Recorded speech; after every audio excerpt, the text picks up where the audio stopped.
Baiklah, selamat siang. Siang, Pak. Baiklah, kita bertemu kembali di siang hari ini. Puji syukur kita masih diberi kesehatan. Kita akan melanjutkan pelajaran minggu lalu, di mana materinya itu tentang pasar. Sebelum memulai pelajaran, mungkin kita bisa berdoa terlebih dahulu.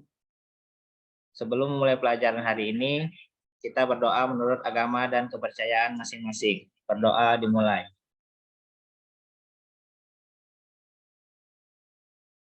Selesai.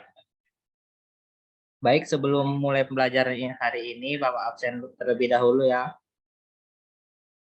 Adelina Septiani. Hadir, Pak.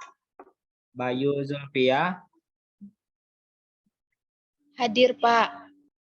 Cindy Mertisia. Hadir, Pak. Vini Arista. Ruth Priscila. Saya, Pak. Ya, ada 2 orang yang tidak hadir ya. Baik, sebelum memulai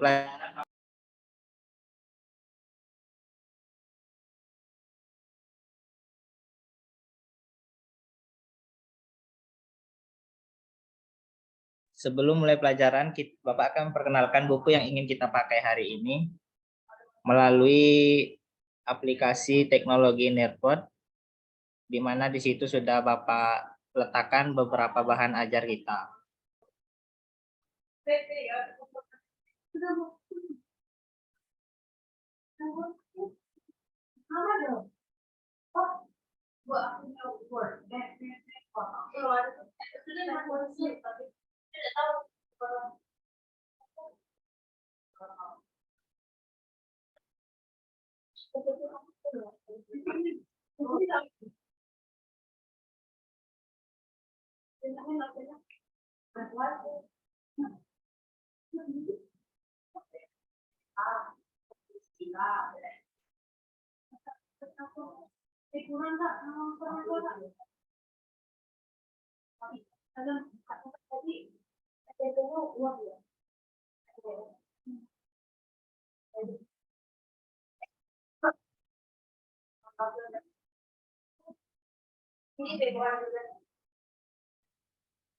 Nah, ini bisa dilihat, mungkin ini adalah bahan ajar yang akan kita pakai untuk pembelajaran hari ini.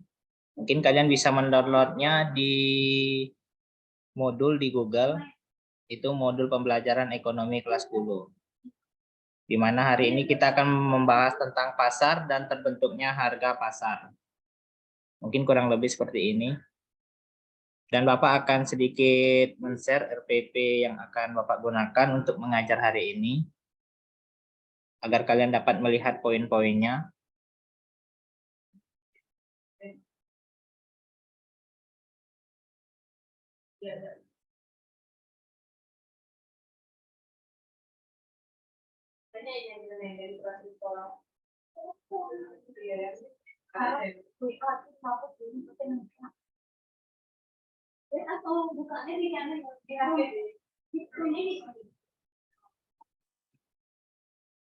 Nah, ini RPP yang digunakan.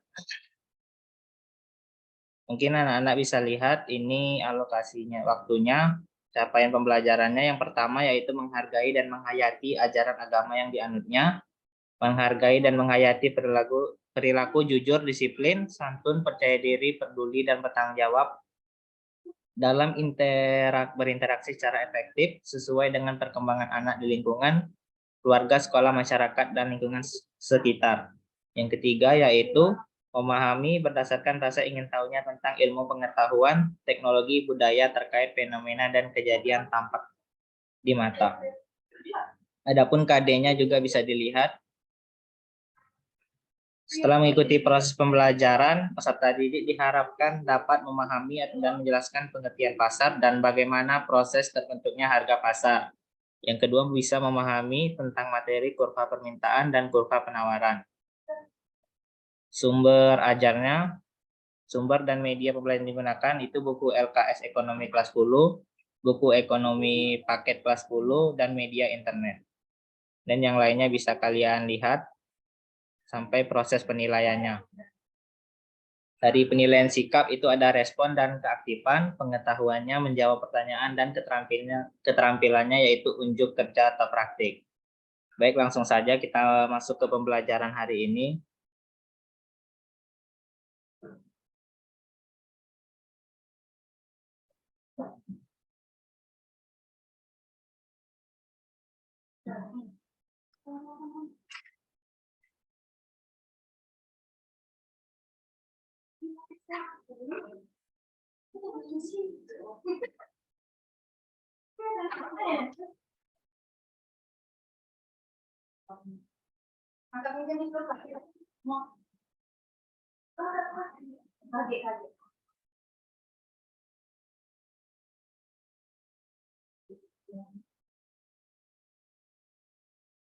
Ya, bisa kalian masukkan kodenya lewat website Nearpod. Ya, Bapak beri waktu untuk masuk ke aplikasinya agar Bapak dapat menjelaskan materi dan kalian pun dapat melihat materinya. Ya, Bapak beli linknya di chat ya.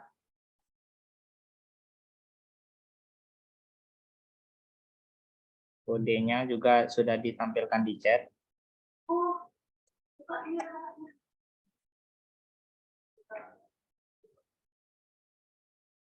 Apakah sudah ada yang buka?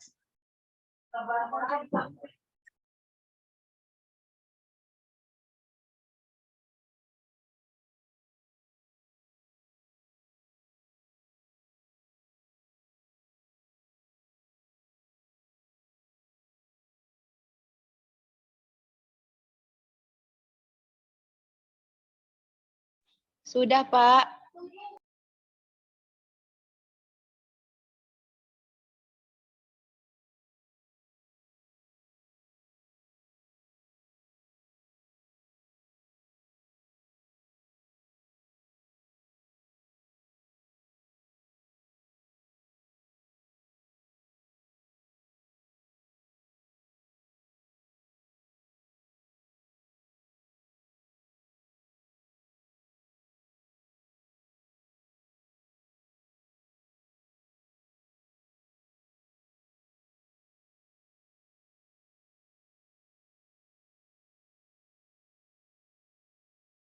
Apakah sudah ada yang dapat membuka linknya?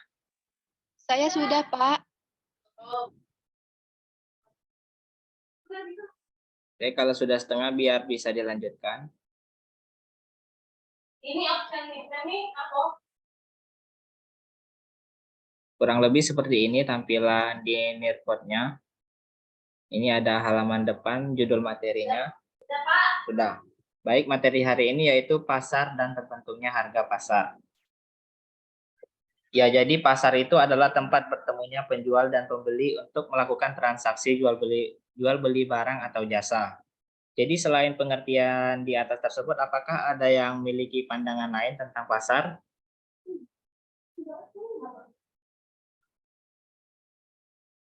Ya, Cindy, apa yang Anda ketahui tentang pasar selain tempat bertemunya penjual dan pembeli?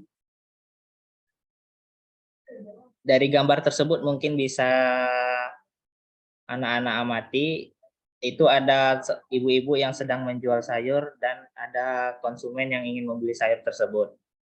Jadi pengertian pasar itu selain tempat bertemunya penjual dan pembeli itu apa? Jadi pasar itu selain tempat bertemunya penjual dan pembeli, menurut definisi kalian apa itu pasar? Selain tempat bertemunya penjual dan pembeli yang Anda ketahui. Tempat bertransaksi, Pak. Ya, tempat bertransaksi. Itu mungkin kalau kita bahas itu kurang lebih sama. Jadi bisa kalian amati gambar tersebut untuk lebih memahaminya. Jadi kedua tersebut sedang bertemu untuk melakukan transaksi. Bisa juga melakukan saling tawar-menawar. Yang kedua, nah bagaimana proses terbentuknya harga pasar? Apakah ada yang bisa menjelaskan bagaimana proses terbentuknya harga pasar? Harga pasar itu apa? Harga yang telah ditentukan, Pak. Ya, harga yang telah ditentukan. Nah, proses terbentuknya ada yang tahu atau tidak? Jadi misalnya harga cabai 1 kilo 30.000. Nah, biar terbentuk 30.000 itu bagaimana? Harga modal ditambah keuntungan, Pak. Ya, itu bisa juga. Namun ada beberapa proses. Saya, Pak. Ya, Cindy coba. Adanya proses tawar-menawar antara penjual dan pembeli pada suatu pasar, Pak. Ya, ada lagi? Ya, sudah benar tadi yang dibilang Cindy dan oleh Adelina tadi. Proses terbentuknya pasar itu sudah mereka jelaskan, namun lebih jelas ini tahapnya. Yaitu yang pertamanya adanya tawar-menawar.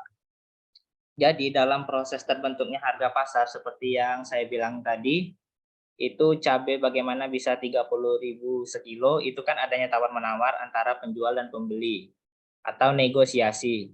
Nah, yang ketiga itu rela sama rela. Maksudnya rela sama rela di sini yaitu konsumen rela melepaskan uangnya untuk mendapatkan barang tersebut, sementara produsen itu rela melepaskan barangnya.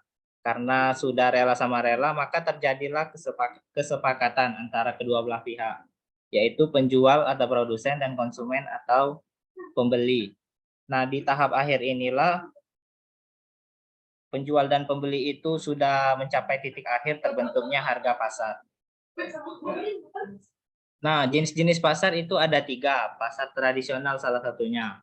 Jadi pasar tradisional itu adalah pasar yang biasanya berlokasi di tempat yang sederhana. Selain contoh di atas, ada tidak yang bisa mencontohkannya? Pasar tradisional. Itu di kiri itu ada yang tahu tidak gambar pasar apa? Angso 2 yang sudah lama. Jadi di kiri itu iya, jadi Angso 2 itu kan sekarang kan kalau tidak salah 2 tahun lalu itu sudah diperbarui. Namun itu tetap pasar tradisional, pasar yang biasanya berlokasi tempat sederhana. Nah, selain Angso 2 itu pasar tradisional itu ada pasar Senen, Selasa, Rabu, Kamis, Jumat, Sabtu, dan Minggu. Pasar outdoori, ya, dan lain sebagainya yang berlokasinya di tempat yang sederhana. Yang kedua yaitu pasar modern. Nah, pasar modern ini biasanya berlokasi di tempat yang nyaman dan bersih. Contohnya itu Jamtos, Tropi, dan lain-lain. Atau coba dulu kalian sebutkan 3 contoh pasar modern selain yang sudah Bapak sebutkan. Ya, coba Novi.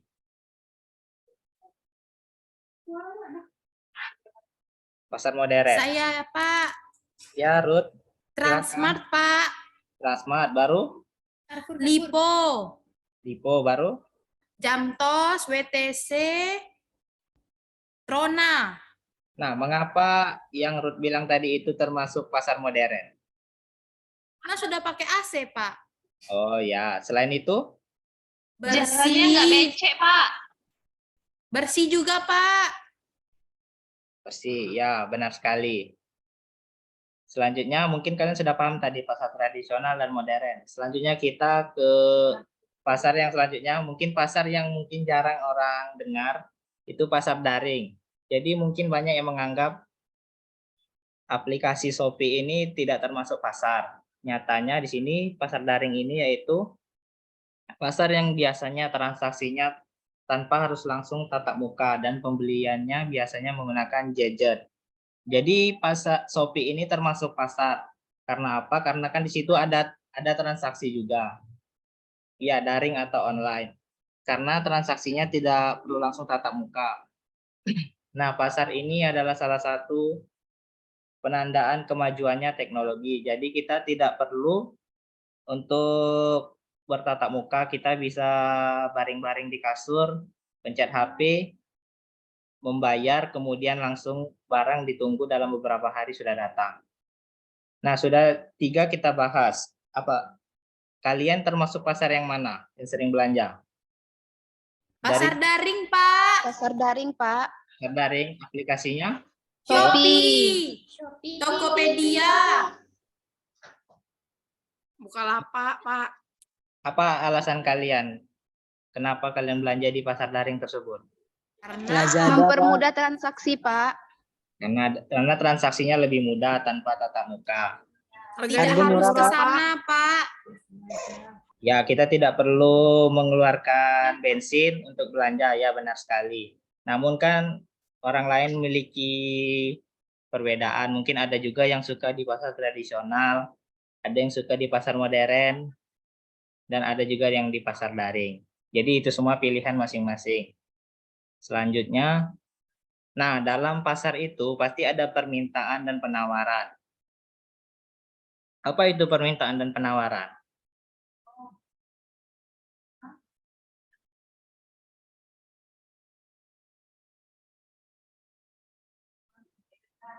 Permintaan dan penawaran, ada yang tahu?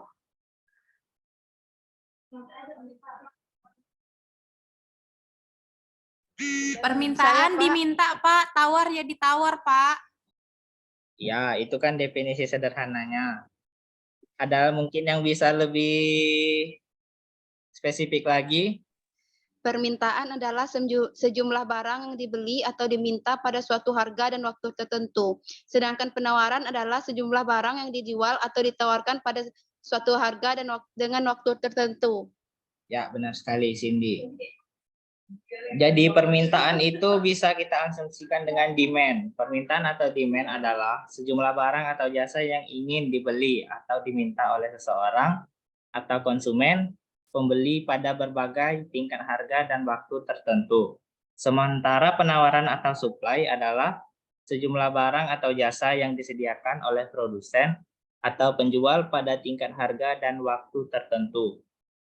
Jadi mungkin kita tarik garis besarnya di sini yang sudah Bapak beri tanda kurung, yaitu permintaan itu kita lebih ke konsumen, memposisikan diri kita sebagai konsumen atau pembeli. Sementara penawaran itu kita memposisikan diri kita sebagai produsen atau penjual. Nah, mengapa di akhir kalimat itu dijelaskan pada berbagai tingkat harga dan waktu tertentu? Ada yang tahu?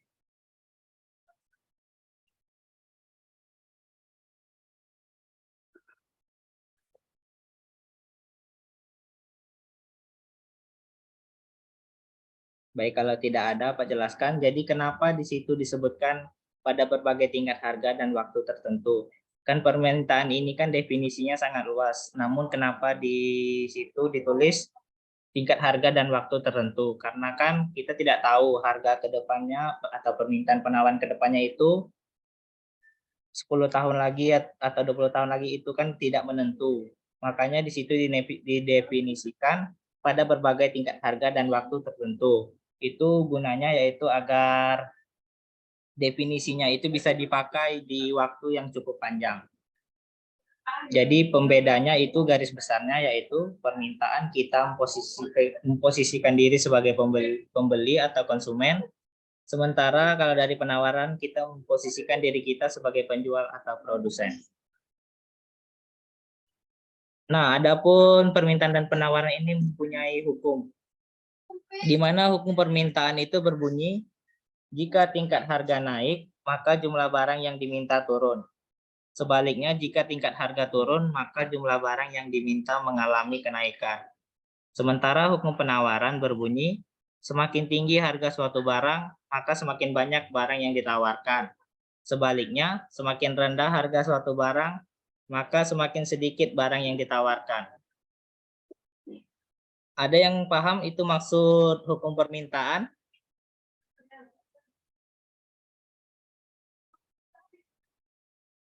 Ya, ada yang sudah tahu? Jika tingkat harga naik, maka jumlah barang yang diminta turun. Kalian setuju atau tidak? Setuju, Pak. Setuju, Pak. Setuju, Pak. Kenapa? Ya, jadi kan jika tingkat harga naik, maka barang yang diminta turun. Jadi mungkin kita asumsikan kalau ada suatu barang naik, maka kan tidak mungkin orang yang meminta barang tersebut banyak. Karena kan orang konsumen itu kan pengen harganya murah. Ya, kalau beli pengen murah, kalau jual pengen mahal. Nah, makanya hukum permintaan ini di sini jika tingkat harga naik, maka jumlah barang yang diminta turun. Sebaliknya jika tingkat harga turun, maka jumlah barang yang diminta mengalami kenaikan. Jadi kalau harganya turun, itu otomatis permintaan akan mengalami kenaikan. Sementara penawaran ini kebalikan dari permintaan tersebut. Karena kan kita di sini posisinya sebagai penjual. Jadi semakin tinggi harga suatu barang, maka semakin banyak pula barang yang kita tawarkan. Sebaliknya, kalau semakin rendah harga suatu barang, maka semakin sedikit pula barang yang kita tawarkan. Karena kan untuk apa kita menawarkan barang banyak-banyak kalau harganya masih murah. Tetapi kalau harganya tinggi itu kita akan menawarkan barang sebanyak mungkin untuk mendapat keuntungan yang lebih tinggi. Nah, untuk lebih jelasnya di sini Bapak menampilkan tabel permintaan lato-lato di hari Senin sampai Kamis. Itu kan harganya semakin ke bawah semakin turun, permintaannya semakin. Ya, Vini bisa mencoba menjawab mungkin. Apakah sudah bisa melihat? Sudah, Pak. Jadi kalau harganya semakin tinggi, permintaannya semakin menurun.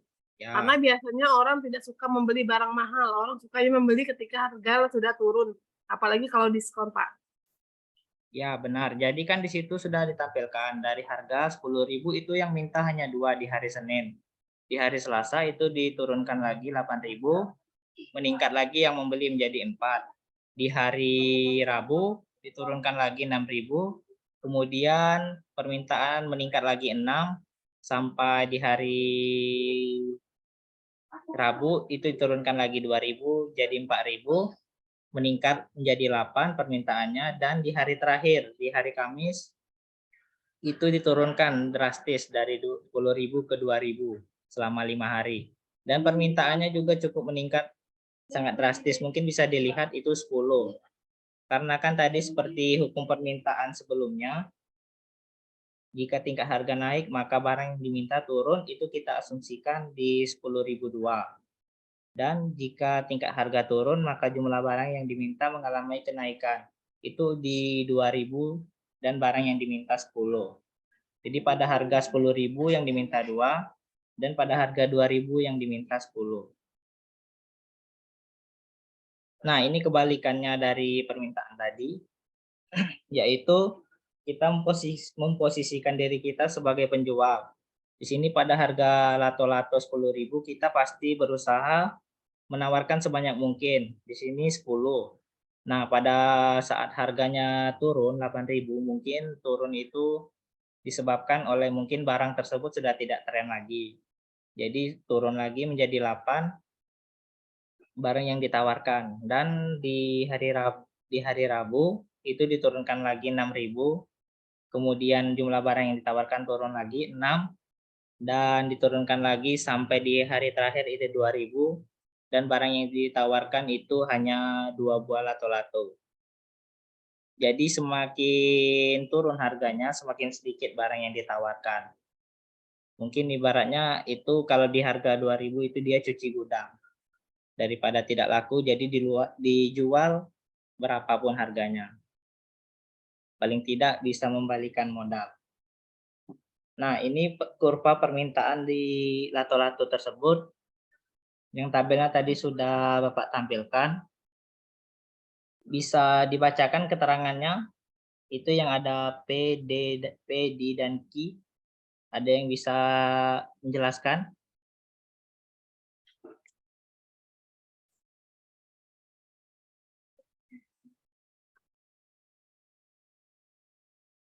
Ya, jadi P itu adalah price atau harga. Di situ mungkin kurang detail dalam penulisannya, itu di kiri itu ada harga. Jadi pada harga 10.000 itu lato-lato yang diminta hanya 2. Sementara pada saat harga 8.000 itu permintaan lato-lato hanya 4. Dan pada saat 6.000 hanya 6. Dan pada saat harga 4.000 meningkat 8, dan pada saat harga 2.000 itu ada 10 yang membeli lato-lato. Selanjutnya, kurva penawaran. Nah, kurva penawaran ini kan kebalikannya dari kurva permintaan tadi. Jadi pada harga 10.000 itu barang yang ditawarkan itu ada 10 buah lato-lato, dan pada saat harga 8.000 itu yang ditawarkan 8 buah lato-lato, pada saat harga 6.000 6, pada saat harga 4.000 4, dan pada saat harga 2.000 itu 2. Sampai sini apakah ada yang ingin ditanyakan? Tidak, Pak. Ya, kalau tidak ada Pak lanjutkan. Nah, ini adalah penggabungan dari kurva tadi dan tabel tadi. Itu kan ada kurva permintaan dan penawaran.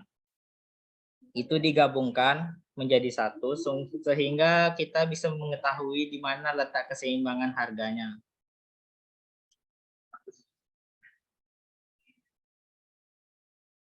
Ya, Nopi coba bisa dibacakan dari permintaannya. Bisa dibacakan yang dari jumlah permintaannya, yang di tabel yang sudah saya tampilkan. Itu yang 10.000. Kalau dari segi permintaan, cara membacanya, apakah sudah tahu?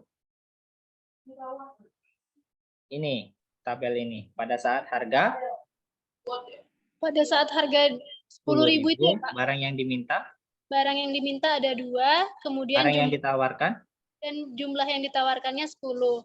pada saat harga 8.000, Pada saat harga 8.000, permintaannya itu 4 dan penawarannya 8. dan selanjutnya Selanjutnya ada di harga 6.000, permintaannya itu ada 6 barang, dan jumlah penawarannya juga ada 6. selanjutnya Selanjutnya pada harga 4.000, jumlah permintaannya ada 8 dan penawarannya menurun menjadi penawarannya 4.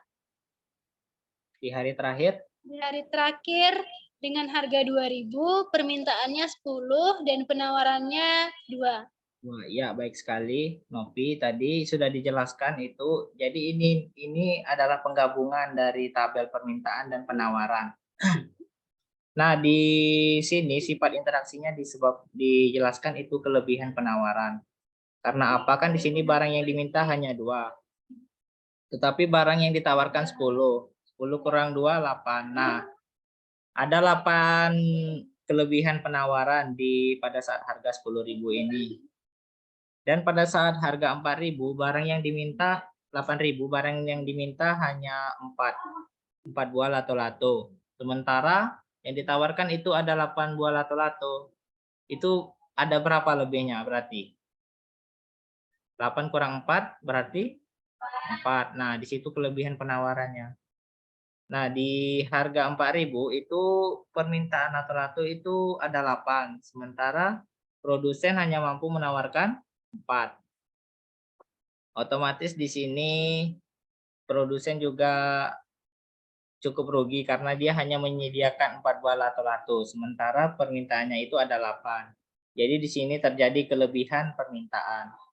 Sementara di hari terakhir itu pada saat harga 2.000 itu permintaannya sangat meningkat. 10 orang yang ingin membeli. Namun yang ditawarkan hanya 2 buah lato-lato. Jadi di sini ada 8 permintaan yang berlebih. Jadi di sini kelebihan permintaan. Jadi di sini harga keseimbangannya ada di 6. Itu pada saat harga 6.000. Karena kan permintaannya 6 dan barang yang ditawarkan itu 6. Jadi itu seimbang. Atau bisa kita namakan itu titik equilibrium. Jadi di sini produsen yang efektif menjual itu di harga 6.000. Karena disitulah terjadinya keseimbangan. Dan proses terbentuknya harga pasar tadi ada juga hubungannya dengan kurva ini. Jadi di kurva ini dijelaskan di sini ada price harga. Jadi dalam membuat kurva ini tidak semata-mata asal-asal itu langsung membuat titik dari sini atau dari sini. Jadi yang pertama harus membuat garis bentuk L ini, kemudian menentukan harganya. Harganya itu ditentukan menurut hukum permintaan. Jadi jika tingkat harga naik, maka jumlah barang yang diminta turun. Sebaliknya jika tingkat harga turun, maka jumlah barang yang diminta mengalami kenaikan. Itu kalau kurva permintaan. Kalau kurva penawaran sebaliknya. Jadi di sini harganya dari yang tertinggi 10.000, 8.000, 6.000, 4.000, 2.000, dan di sini ada 0. Nah, di bawah ini ada quantity atau jumlah. Jadi berapa jumlah barang yang ditawarkan pada 10.000 ini ditulis di bawah. Itu dari yang terkecil, 2, 4, 6, 8, 10. Jadi ini hanya contoh. Nah, setelah itu baru kita tarik garisnya sesuai dengan hukum permintaan tadi atau penawaran tadi. Nah, ini garis dari hukum permintaan. Diasumsikan dengan D atau demand. Dan penawaran di sini S atau supply. Nah, disinilah terjadi kelebihan penawaran dan di sini kelebihan permintaan.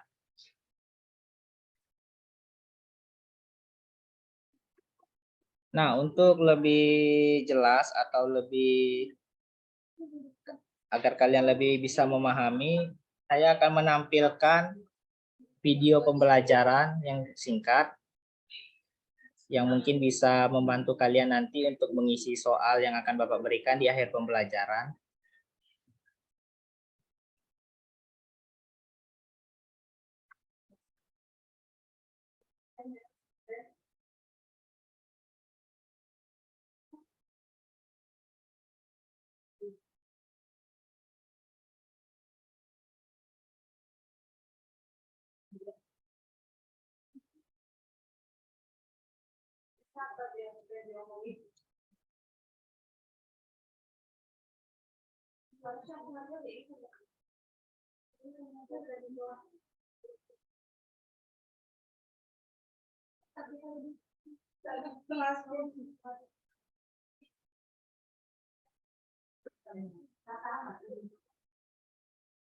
Ya, mungkin bisa disimak videonya.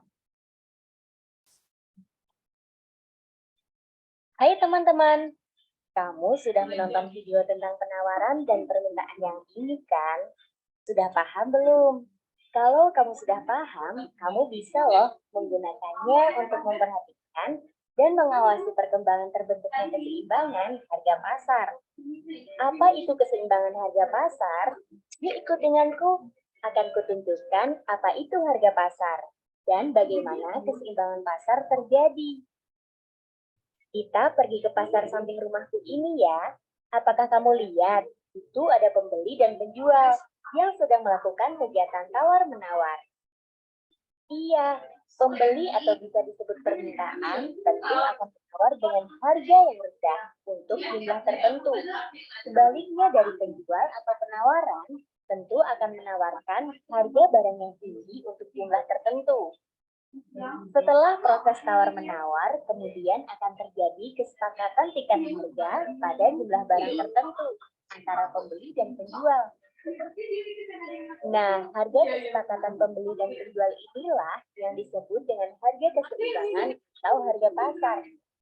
Perlu kamu ingat, kamu bisa menyebut harga keseimbangan ini hanya saat jumlah barang yang diminta sama dengan jumlah barang yang ditawarkan pada tingkat harga dan waktu tertentu. Tidak lebih dan tidak kurang. Seperti ini. Jika harga ada di bawah harga keseimbangan, maka akan terjadi kelebihan permintaan. Nah, inilah tadi yang sudah saya jelaskan tadi. Karena permintaan akan meningkat harga yang rendah dan kemudian penawaran menurun. Nah, jika harga pasar melebihi harga keseimbangan, maka akan terjadi kelebihan penawaran sehingga konsumen enggan membeli atau jumlah permintaan menurun. Apabila dalam kondisi keseimbangan pasar, kuantitas permintaan atau QD akan sama dengan kuantitas penawaran atau PS. Harga yang diminta atau PD akan sama dengan harga yang ditawarkan atau PS. Sehingga terbentuk harga keseimbangan atau TE. Jika kamu melihatnya dari kurva, maka akan terjadi titik potong antara kurva permintaan dan kurva penawaran. Titik potong inilah yang disebut harga keseimbangan atau titik equilibrium. Nah, itu tadi bagaimana terbentuknya keseimbangan harga pasar. Semoga bermanfaat. Sampai jumpa di pembelajaran asyik lainnya. Ya,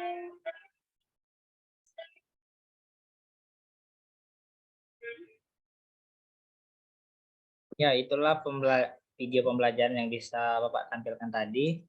Untuk sebelum persiapan soal yang ingin Bapak berikan, akan memberikan sebuah lembar kerja untuk pengambilan nilai hari ini.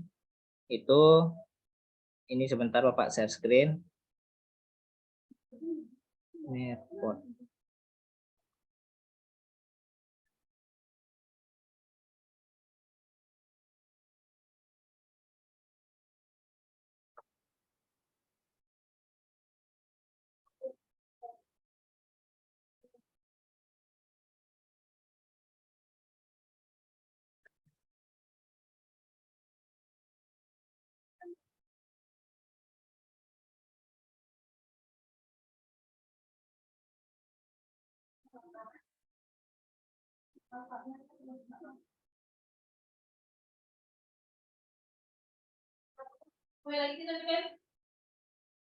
Salah.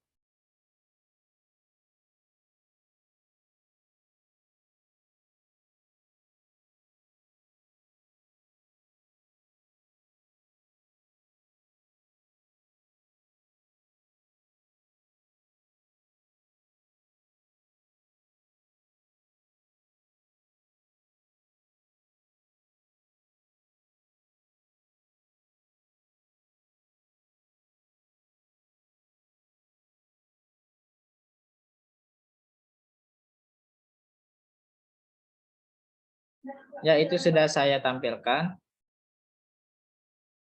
Bisa dibuka terlebih dahulu.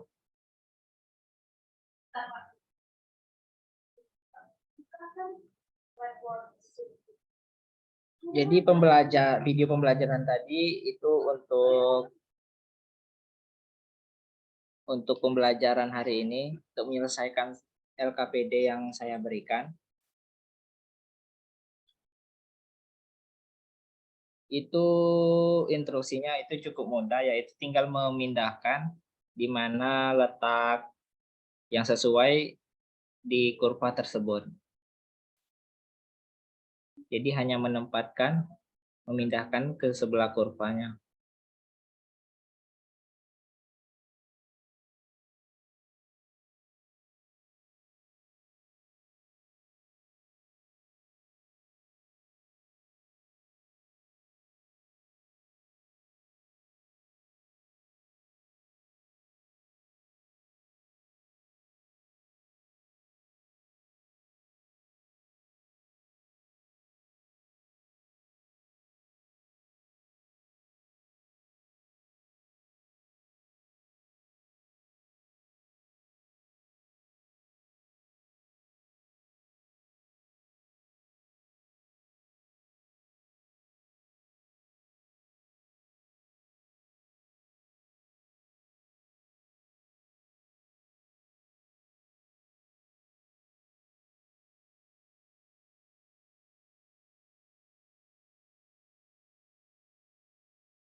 Gimana? Apakah ada yang terkendala?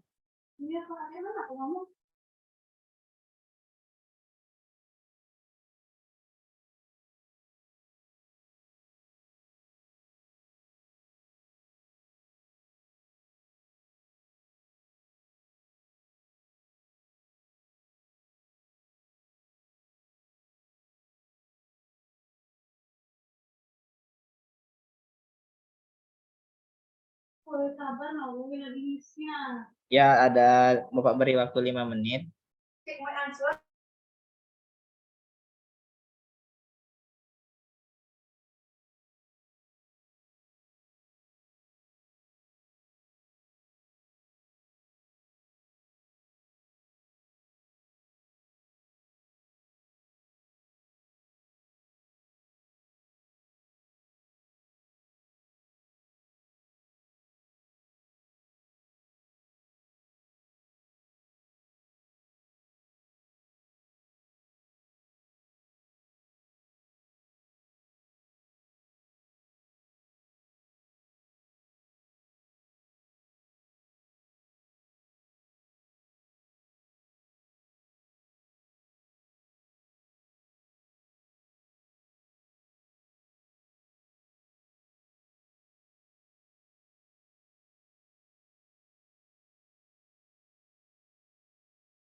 Sudah, Pak. Udah, ini Nggak bisa, Bang. Oke, terima kasih ya. bisa di spill hasilnya. Salah ini. Salah? Yang nomor yang tabel pertama benar, Pak. Yang tabel kedua ada yang salah, Pak. Di mananya ini salah? Di tabel kedua yang bagian biru yang kurva penawaran itu salah. Yang paling nomor 2. Nanti kalau sudah semua, nanti Bapak akan mencoba menjawab sambil menjelaskan. Tapi kita tunggu Baik, dulu Pak. teman-teman yang lain.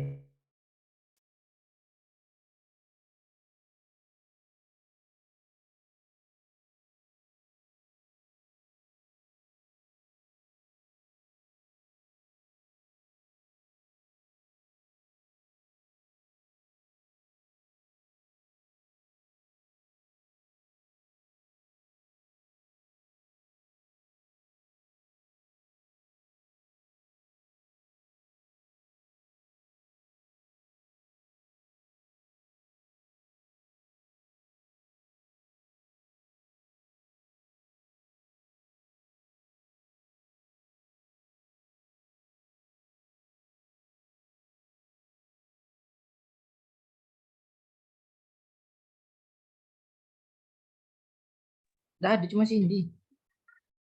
Ya, ini jawaban dari Cindy. Itu nilainya masih belum sampai ke KKM. Cindy Mertisia, ya ini masih terbalik dalam peletakan susunannya.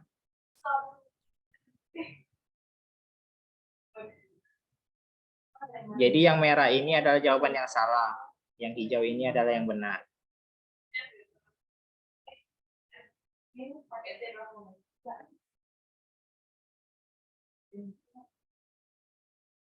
Tunggu, aku udah share screen. Sudah aku share screen. Tapi aku udah masuk dulu, kan? Share screen, oke.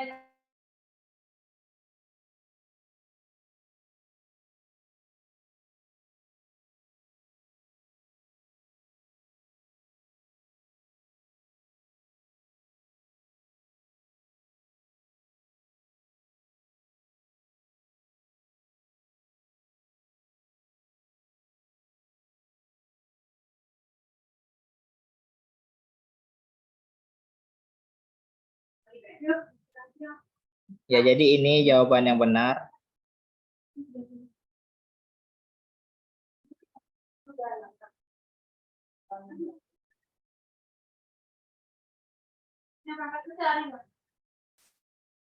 Nah, sebenarnya tadi di video tadi itu sebenarnya sudah ditampilkan itu urutannya, tinggal hanya memindahkan.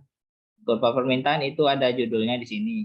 Kenapa di sini disebut kurva permintaan? Karena kan di sini jika tingkat harga naik, jumlah barang yang diminta turun. Seperti ini, pada harga 10.000 itu permintaan hanya 2, 8.000, 4, dan seterusnya. Jadi ini kita asumsikan kurva permintaan. Sementara tadi kan di kiri itu, di video itu yaitu price atau harga. Di sini sudah tampil harga. Dan Q itu quantity atau jumlah. Di sini mungkin sudah dapat kalian lihat itu 2468 itu jumlah. Nah, ini adalah garis permintaan atau kita artikan dengan D atau demand. Nah, di yang kedua ini kan tadi kita sudah membahas kurva penawaran. Jika tingkat harga naik, jumlah barang yang ditawarkan pasti meningkat. 10 pada harga 10.000, produsen akan menawarkan itu sebanyak mungkin yaitu 10. Jadi di sini kurva penawaran. Nah, ini kurang lebih sama seperti permintaan tadi. Di sini price atau harga. Di sini jumlah atau Q, quantity. Dan ini adalah garis penawaran, S atau supply.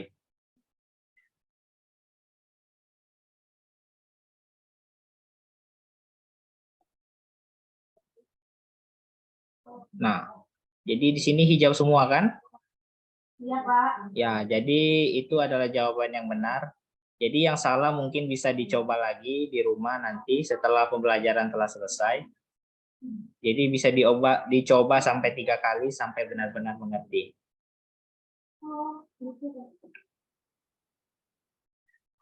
Baik, sebelum menutup pelajaran, saya akan memberikan kuis pilihan ganda. Itu ada 10 soal melalui Quizzes, aplikasi Quizzes.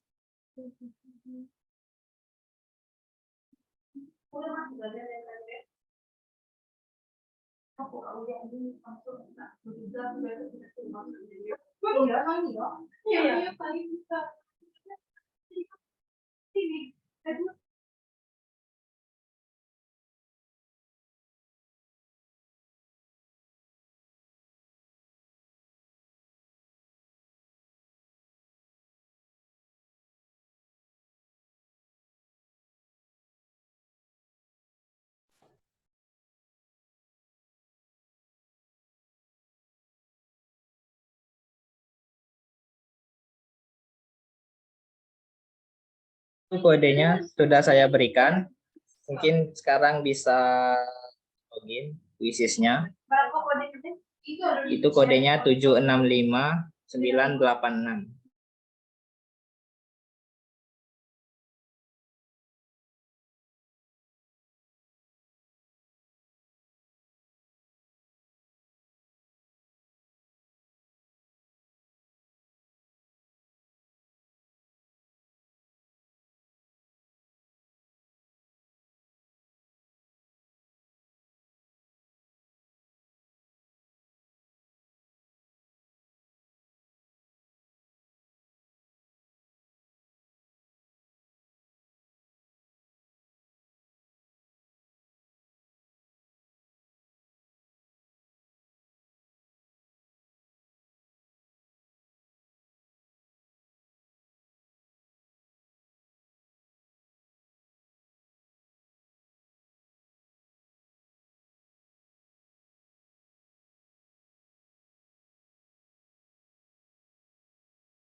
Ya, di sini sudah masuk soal ke-6 dan para siswa masih saling balapan nilainya.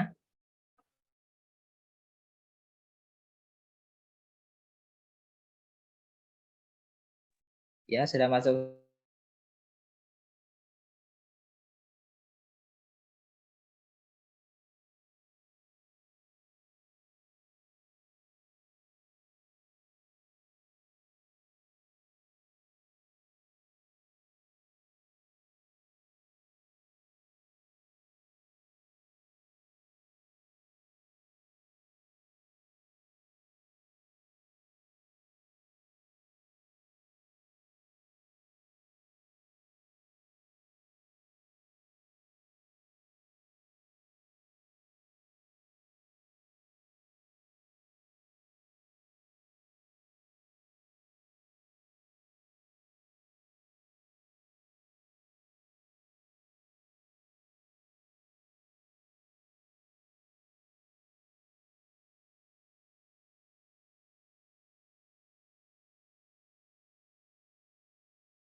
Ya, sudah selesai. Ini akan saya tampilkan hasilnya. Ya, aku nomor 1 kan. Nanti. Kakak belas semua. Enggak. Aku mau kasih dulu. Kita lihat siapa yang bodoh di kelas. Itu udah share screen enggak? Belum ya? Oh, suara. Pak Eben.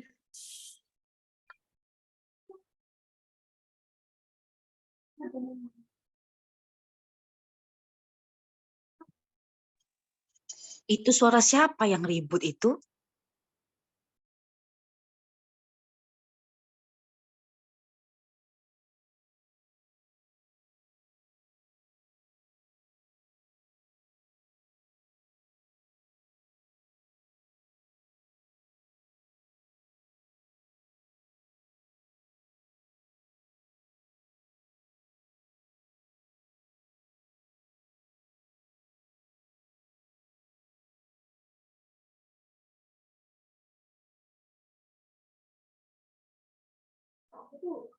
Ya, ini hasilnya. Jadi mungkin ini Bapak tampilkan bukan untuk apa namanya itu, memuji yang pintar, tidak, tapi ini untuk pembelajaran. Jika itu masih ada yang setengah ke bawah, mungkin itu bisa dipelajari lagi. Dan kalau nilainya merasa sudah tinggi, itu dapat ditingkatkan lagi atau dipertahankan. Baik, sebelum akhiri pembelajaran hari ini, Bapak akan mencoba memberi evaluasi, itu memberi 5 pertanyaan terhadap kalian.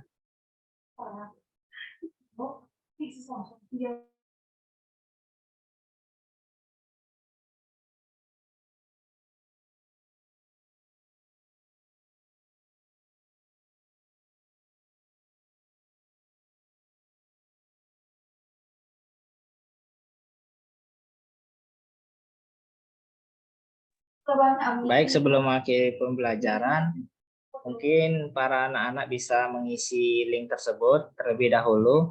Itu gunanya untuk mengevaluasi tentang pembelajaran hari ini. Itu yang paham itu sudah sampai 50%, di materi mana yang belum paham. Jadi bisa mengisi link yang sudah saya berikan.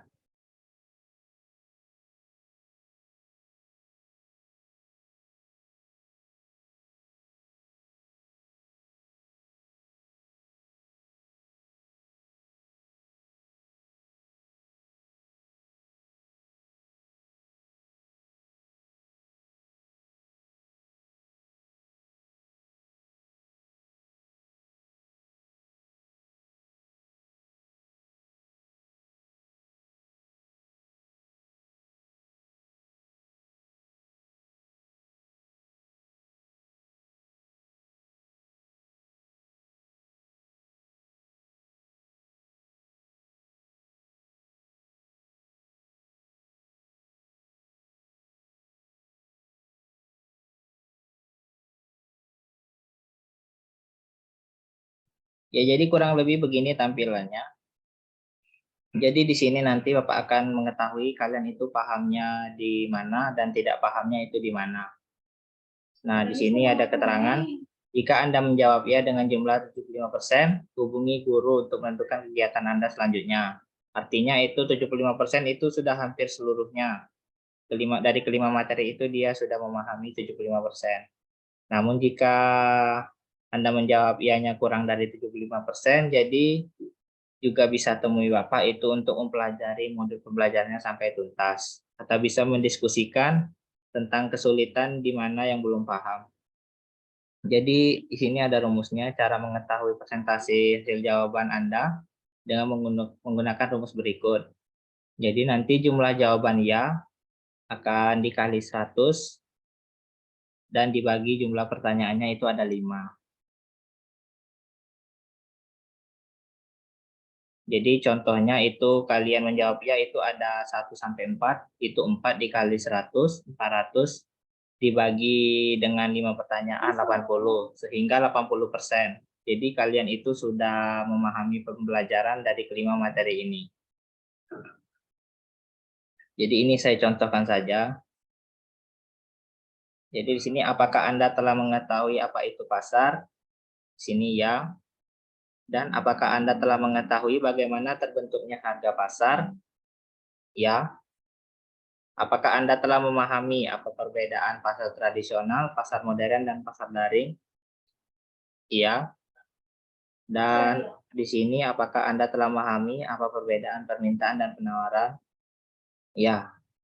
Dan di terakhir mungkin materinya yang sedikit lebih rumit, apakah Anda telah memahami apa perbedaan kurva permintaan dan kurva penawaran? Tinggal dijawab sini tidak.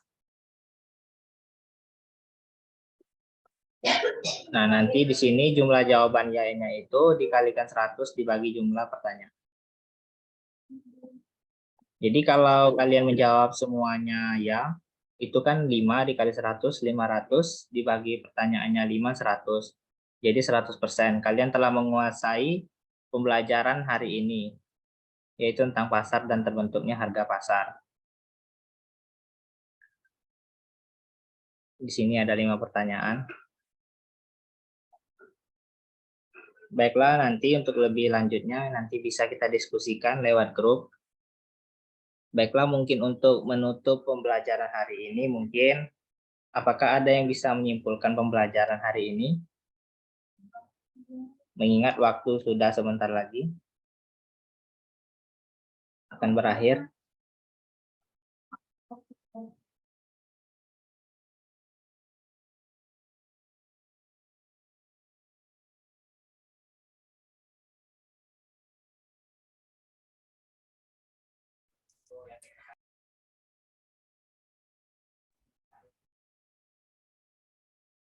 Baik, ada yang bisa menyimpulkan?